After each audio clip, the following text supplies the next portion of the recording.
Hey guys, welcome back to the channel, hope you're doing well. Okay, let's do a recap of week 5's training, which took place from the 12th of June to the 18th of June. Monday was just a rest day, did some walking in the morning, took it pretty easy, took it chill. It was a public holiday, I guess. So Tuesday was a 14k run with 8k's of lactate threshold pace in between. I did a 4k warm-up and then 8k's at LT pace and then 2k's cooldown at Sydney Park. This time I added a few strides during warm-up, which seemed to have helped me loosen up my legs a bit more. So Wednesday was a 23k medium long run at Sydney Park. Took it relatively easy because of the train on the day before. Yeah, just try to like recover a bit, but yeah, went fairly okay. Thursday was an 8k recovery run. I just did around my area in Bankstown. Wore my Saucony Triumph 20s this time just to see how it feels with recovery runs. They felt okay, I guess. I added a few strides as well just to see how they respond to like fast paces. They're fairly springy and bouncy, but like yeah, I still gotta pick it up a bit more because of how clunky it feels, I guess. Again, I'm not really sure how I feel about these kind of shoes just yet. I'll probably still use it for recovery runs. Friday was a 19k medium long run I did at Sydney Park. Took it fairly easy again because I was expecting Sunday's long run to be fairly difficult. So yeah, just didn't want to push myself too much. Saturday was a park run. I went with Common Park Run for the first time ever. It's quite fun. First time there.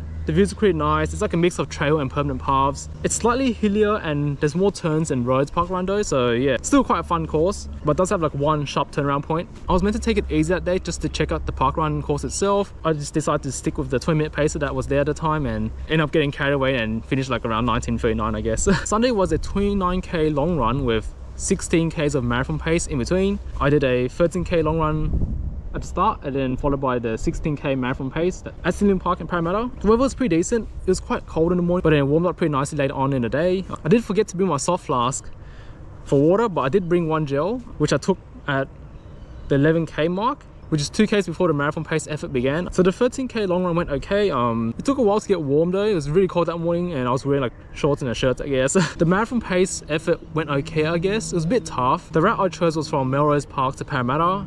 It's 8k's one way, then 8k's back, so that's 16k's in total. It's not really a flat route. There's some hills, but it's not super hilly. I guess the only part I don't like about the whole route is the steel mesh boardwalk sections. There's like a bunch throughout the whole route. The traction on that surface isn't that great. I can't really go fast in it. It's like kind of slippery sometimes. I don't really trust myself going at marathon pace on those kind of like boardwalks, I guess. It's kind of tough because I did bring my soft flask for water. I think I only stopped once for water. I'd rather bring water with me so that I don't have to stop or think about it the whole way. So yeah, that brings the total weekly mileage to around 101 kilometers. It's my second week doing 100km mileage ever. I guess Sunday's long run was the toughest train day of the week. I consciously took it easier for the other days just so that the long run could go a bit better. Except for Saturday, I kind of pushed a bit too much with the park run towards the end. I'm looking forward to the recovery week, which is going to happen in week 6. It's going to be less mileage, so yeah, that's going to be like very needed, I guess. I also want to quickly talk about how I stay hydrated while running. I think it's pretty important because your body needs water to regulate its temperature, to keep you cool while running, to prevent you from overheating, and also keep your blood flowing, I guess. I think there's a few ways to stay hydrated. One of them is, you know, public water fountains. They're great for like refilling your bottle or your soft flask or whatever, or just have a little sip and then you keep going, I guess.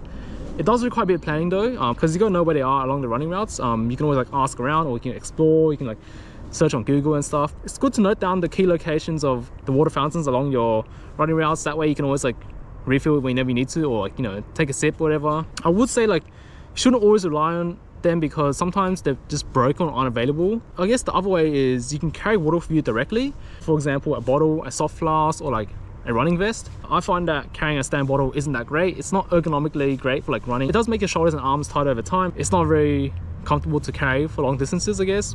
A soft flask is barely okay. It's usually rubbery, grippy in some ways, and like sometimes there's a little lip that helps you lock it in your hands while you carry it. You gotta swap your hands every now and then, otherwise you get like tied on one side. A running vest seems quite decent as well. I don't have a running vest myself, but I think you gotta get one that doesn't shake around too much or make your back overheat. It's gotta have a good lockdown, I guess, and have decent airflow and breathability. You can either like use the water bladder inside the running vest, or you can like just buy separate like soft flasks or bottles and just attach it on either side. You can also carry like gels and other stuff inside your vest. Like some vests have like a little storage compartment, I guess, which is pretty handy. I don't have one at the moment since I don't think I need it for what I'm training for right now. I think maybe when I'm training for ultras, or like maybe if I'm doing like the super long runs, or like going on trails where I'm not really sure there's water, I'll probably get like a running vest. So in regards to my current training and how I carry my water, for my recovery and aerobic runs, I don't really carry water because I usually do those runs near my area and they're shorter and slower than my normal runs, I guess. I find that if I drink too much water doing those runs, I'll need to pee mid-run, so yeah, that's not really great. For medium long runs and long runs where there's no marathon pace efforts, I like to carry my soft flask, or when I don't carry my soft flask, I'm happy to use the public water fountains. This also depends on where I run though, because if it's at Sydney Park, for example, I usually know where all the public water fountains are along my running routes. But if it's like at a different place, or like if it's at a different route, or like I'm not really familiar with it, or I really want to risk the water fountains, then yeah, I'll definitely bring my soft flask. For interval training, I don't like carrying anything in my hand, so what I'll do is I'll just bring a water bottle. I'll stash it somewhere near the start of the interval itself. I'll run the interval up, do the recovery, and then run the interval back, and then doing the recovery of that, I'll just take a little sip when I need to, and yeah, and keep going, right? For my lactate threshold runs, if I need to drink, I'll probably drink it during the warm-up or the cool down. I don't like drinking during the actual lactate threshold pace itself. For my marathon pace runs, those usually take a while, so I always like to carry my soft flask with me. I don't really like stopping throughout the run. When you're trying to get like a sustained effort for a while, you don't really want to stop much for water, I guess. I may stop to refuel during the long run, but during the marathon pace effort itself, I don't really like stopping at all. Sometimes I'll carry a gel with me as well. I need to get used to hydrating regularly for the race as well. So yeah, it's always good practice to carry water and like getting used to hydrating yourself at a regular interval, and also like taking gels, whatever. Just that when the actual race day comes, then you're used to it, I guess. I also think as soon as you finish your run, you need to like get a lot of water as soon as possible, because that's part of like your body recovering as well. And also like it's good to stay hydrated throughout the day, and also in general, I guess, like as part of like a healthy diet and lifestyle. For now, when I'm carrying my water bottle or my soft flask, it's only water. There's no electrolytes in there as well. I know it's good to replace electrolytes because you lose a lot while you're sweating, but for now I find that water has been sufficient for me personally for most of my runs, I guess. Yeah, I don't know much about electrolytes right now, so I have to like look into a bit more before I add it to my routine, I guess. In terms of weather, even if it's cold and raining, I think it's still important to like stay hydrated, I guess, because your body is still trying to cool yourself down when you're running, in regards of the condition, right? And sometimes you approach dehydration when it's cold or when it's raining and you don't even know it. It's still good to like carry a lot of water or take a lot of water regardless. And I think during the warmer months, I'll probably carry my soft flask or my water bottle more often, even if it's for like shorter and slow runs, because it does get pretty hot and humid then, and you know, you sweat a lot, so you need to replace the water even more. And how often and how much you drink during running probably depends on your diet, your body type, and your like fitness levels. It's very individual. You definitely need some trial and error to see what works for you. I haven't looked too much into the science or whatever behind all of this. What I'm talking about is mostly just personal anecdote, what has worked for me, and so on.